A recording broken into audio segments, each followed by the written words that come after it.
Right, so CNN have just randomly lied again. This isn't brand new news. They do this and have done this fairly often. This one kind of takes the cake a little bit, though, I think. This one's quite shocking, to be honest. Clarissa Ward under fire after viral segment freeing a Syrian prisoner gets debunked. Not only does it get debunked, the prisoner's not a prisoner. He's one of the Assad regime's most brutal torturers. So it's like, we're going to lie, but because we're lazy. But we're also not going to do any ounce of journalism or background checks on the person we're going to use to make the lie.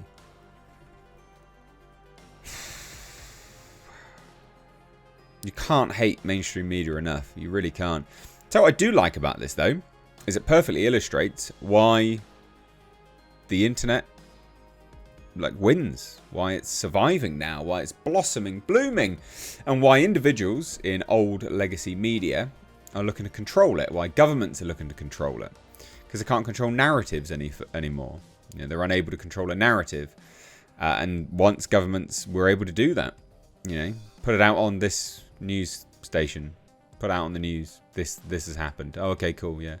99% of people were just like, yeah, okay, sure, whatever. Unless you physically went to a locale or actually spoke to people that were involved in whatever it was that they were saying, you'd never hear a different story, would you? Whereas nowadays, instant. Computer in your hand, you can get phone interviews, you can get instant sort of debunking of stuff. Yeah. Anyway, hit subscribe, ladies and gents, if you are a returning viewer and you're not already subscribed. Would help the channel out quite a lot. So please do. It would mean a lot to me. Thank you. Anyway, this is, like I said, just a big old pile of nonsense, to be honest. And don't worry about it being, on the Daily Wire. I know loads of people will probably look at that and go, oh, that's, biased. This is reported everywhere. This is basically everywhere now. You can just take a look at it. It's common knowledge now. But basically, CNN's Clarissa Ward is facing mounting questions over a segment that she produced in Syria last week about a man who was freed from a prison following the collapse of Bashar al-Assad's government.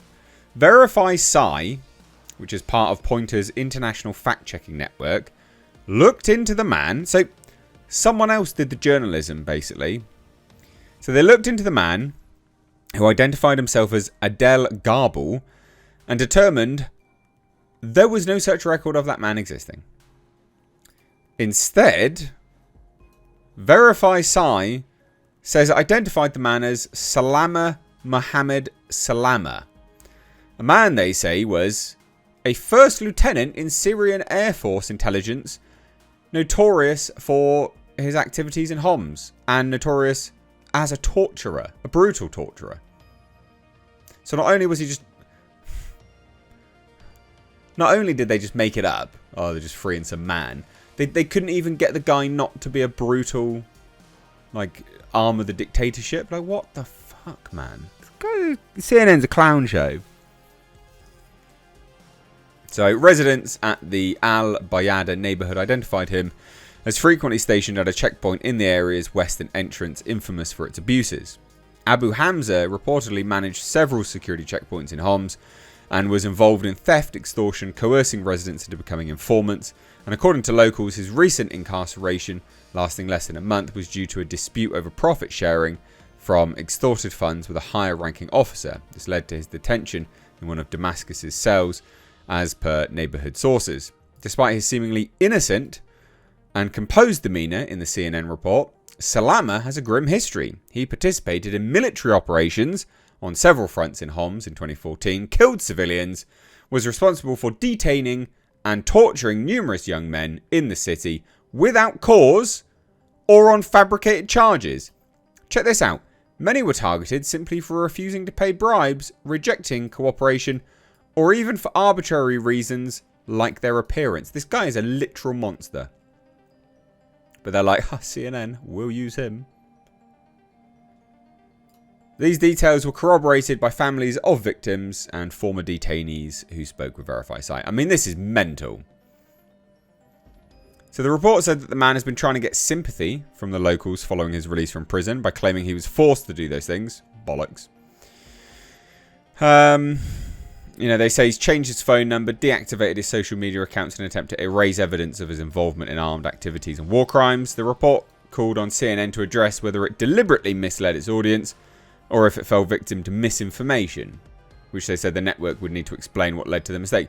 There's no way out of this that makes CNN look good. At all. None of this should have happened. And it all just points to them doing it on purpose. CNN said in a statement that no one knew that Ward and her team were visiting the prison featured on the report. Bollocks. Bollocks. The events transpired as they appear in our film, the network claimed. The decision to release the prisoner featured in our report was taken by the Guard, a Syrian rebel. We reported the scene as it unfolded, including what the prisoner told us with clear attribution. We have subsequently been investigating his background and are aware that he May's doing a lot of lifting there, may have given a false identity. We're continuing our reporting into this and the wider story. Amazing. Ward reported from the secret prison inside regime's Air Force Intelligence Headquarters, where she claimed that she was looking for Austin Tice, an American journalist held captive in Syria since 2012. We don't find any hints of Tice, but come across something extraordinary that she claimed as the camera crew and an armed guard who the network identified as a Syrian rebel, many of whom are Islamic terrorists. Yep. Discovered a prison cell with a blanket inside that was allegedly locked.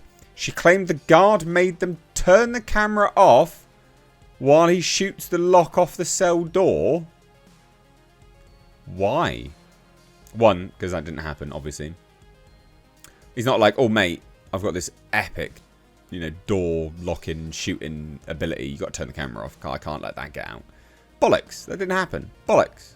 Total bollocks. Then, despite the alleged danger, Ward and her camera crew entered the cell first, ahead of the armed guard.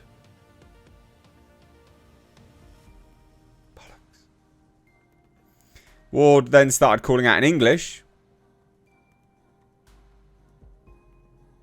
In a country where Arabic is the official language, to a person appearing to be hiding under the blanket, who somehow happens to understand English. The guard approaches the blanket, and at that point a man emerges from underneath and raises his hands, claiming to be a civilian. The man they found hiding under the blanket wore relatively nice clothes. They're nice. They look really clean.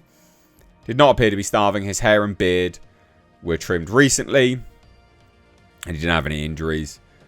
I mean, it's just nonsense. Like, it's absolute nonsense. Apparently, he'd been there for he'd been locked up there for 3 months without food or water for several days. Apparently, not seen the sun for 3 months. This is it, by the way. So I don't want to get a copyright claim, but look, here you go. Oh, he's just in there, is he? Oh, he's just in there. Let's look how dirty he is. Oh, he's not, is he? Oh, what's this? Oh, he's in peak condition, mate. He's in loads of health. Look at those nice clean clothes. Look at that trimmed up beard, boy. He's got a more trimmed up beard than I do. What's going on? That's clearly bollocks, that's why. Wait as well. Wait. Oh, what's this on his hands? Oh, no dirt, nothing. That's really important to note, by the way. No filth. No, nothing on his hands, nothing. It's just total bollocks. Total, oh, God. Total absolute bollocks, these people. It's just ridiculous. Just absolutely ridiculous.